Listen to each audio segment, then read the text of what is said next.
ప్రపంచ టెక్ దిగ్గజాల్లో లేఆఫ్ల పర్వం కొనసాగుతున్న తరుణంలో ప్రముఖ టెక్ కంపెనీ యాపిల్ కూడా తమ ఉద్యోగాల్లో కోత విధించడం మొదలుపెట్టింది.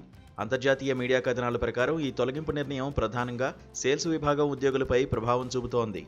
పెరుగుతున్న నిర్వహణ వ్యయాలను నియంత్రించడం, ఆర్టిఫిషియల్ ఇంటెలిజెన్స్ వంటి కొత్త రంగాల వైపు పెట్టుబడులను మళ్లించడం వంటి ఒత్తిడి యాపిల్పై ఈ నిర్ణయానికి దారితీసిందని విశ్లేషకులు భావిస్తున్నారు.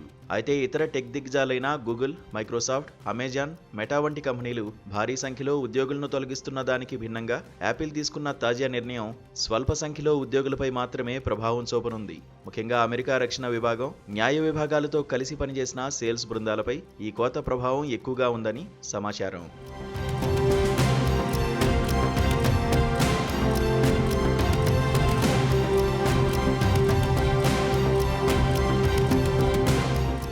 ఈ క్లిష్ట సమయంలో యాపిల్ ఉద్యోగులకు ఒక ప్రత్యేక ఆఫర్ ఇచ్చింది. ఉద్యోగాలు కోల్పోయిన సేల్స్ విభాగం సిబ్బంది తమ సంస్థలోని ఇతర విభాగాల్లో ఉన్న పోస్టుల కోసం దరఖాస్తు చేసుకునేందుకు అనుమతి ఇచ్చింది.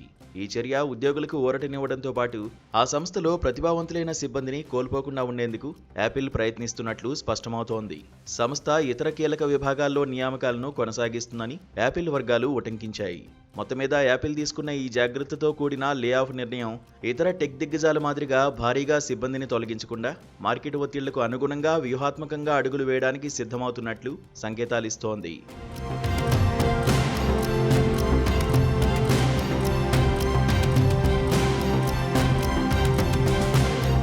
ఇటీవల ఈ-కామర్స్ సంస్థ అమెజాన్ 14,000 కార్పొరేట్ ఉద్యోగాలను తొలగించనున్నట్లు ప్రకటించిన సంగతి తెలిసిందే. ఆర్టిఫిషియల్ ఇంటెలిజెన్స్ పై పెద్ద ఎత్తున ఖర్చు చేస్తున్న నేపథ్యంలో ఉద్యోగాల తొలగింపు గురించి అక్టోబర్లో అమెజాన్ వెల్లడించింది. కస్టమర్ల ప్రస్తుత, భవిష్యత్ అవసరాలకు అనుగుణంగా కొత్త పంథాలో ముందుకెళ్తున్నామని అప్పుడు పేర్కొంది. ఈ భారీ తొలగింపులో ఇంజనీర్లపై ఎక్కువ ప్రభావం పడుతోంది. 2025లో భారీగా తొలగింపులు చేపట్టిన ప్రధాన సంస్థలు చూసుకుంటే ఇంటెల్ దాదాపు 24,000 నుంచి 27,100 మంది, అమెజాన్ సుమారు 14,000 నుంచి 30,000 మంది కార్పొరేట్ ఉద్యోగులను తొలగించింది. ఇది చరిత్రలోనే అతిపెద్ద కోత.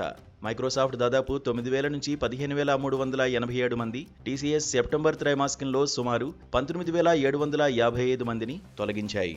ఇక భారతీయ ఐటీ దిగ్గజాల్లో భారీ కోత, గూగుల్లో రౌండ్ల వారీగా వేల సంఖ్యలో తొలగింపులు జరుగుతూనే ఉన్నాయి.